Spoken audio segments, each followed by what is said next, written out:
Warner Brothers sent me the new Tomb Raider movie to review on Blu-ray, and I can't believe I've got this in my home theater already. It stars Alicia Vikander as our new Lara Croft, which is kind of the, lifting on the Crystal Dynamics version of Lara Croft in the modern sort of reboot trilogy that we're currently in. I think they've done an admirable job at crafting something that adheres to the rules that are set by the games and also gives us a more believable version of Lara Croft. Somebody that obviously took some nods from the Indiana Jones franchise and modernized it and gave us this adventurous explorer that has to kind of learn how to survive and then has this fearlessness and an ability to kind of endure anything. And a lot of the ways that she kind of learns those skills is in this original story, or in this first story, which is, reflective of what we got in the first story in the modern video game reboot as well. Lara Croft has to struggle to kind of figure out the mystery of where her father is, and we see that there's this really awful supernatural element inside of this tomb that her father was hunting forever, and we don't want to see that escape. And we understand that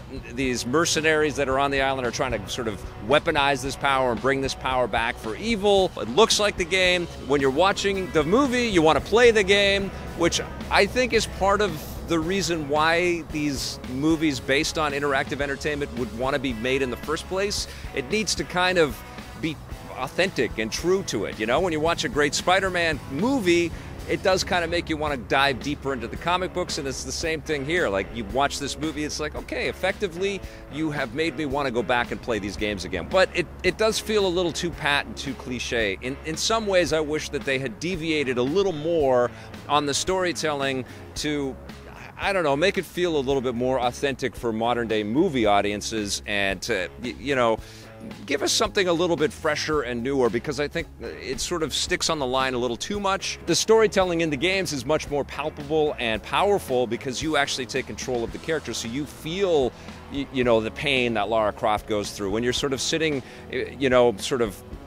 outside of the experience and just watching it passively like this, it's not as visceral. I'm just not that kind of Croft. I think Alicia Vikander has got a sense of charm and a sense of fun around this. She's definitely got the grit and the determination to kind of survive her stunts. You feel like she's throwing her body around and she's prepared to take a few hits and fall into a pit of skeletons and, maybe not come out smiling, but come out with the determination to see this thing through, which is good, And they do spend a lot of time on the in the making of behind-the-scenes stuff, and there's a few pieces in here, but they spend a lot on her training and what she does physically and how committed she is to all of this, and I liked all of that. I actually liked Walton Goggins as our bad guy. I'm glad that you did. Just because I like this guy as an actor, I just think he's an interesting choice because he's kind of like a good old boy kind of dude, I liked him in Justified, I liked him in The Shield, and he's got a menace to him because there's a stillness and a quietness and kind of a psycho quality to him, which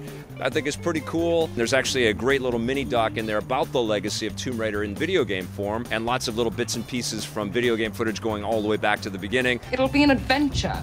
I come away from this movie liking it. I wouldn't be displeased if more Alicia Vikander Lara Croft movies were made.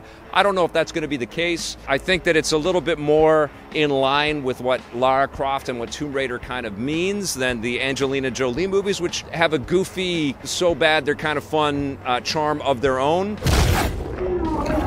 But I dig it. It certainly doesn't improve on a repeat viewing, but as a video game fan and as a huge Tomb Raider fan and as a fan of the kind of modern storytelling that's happening in Tomb Raider, I dig this movie. I'm going to give the Blu-ray a 7 out of 10.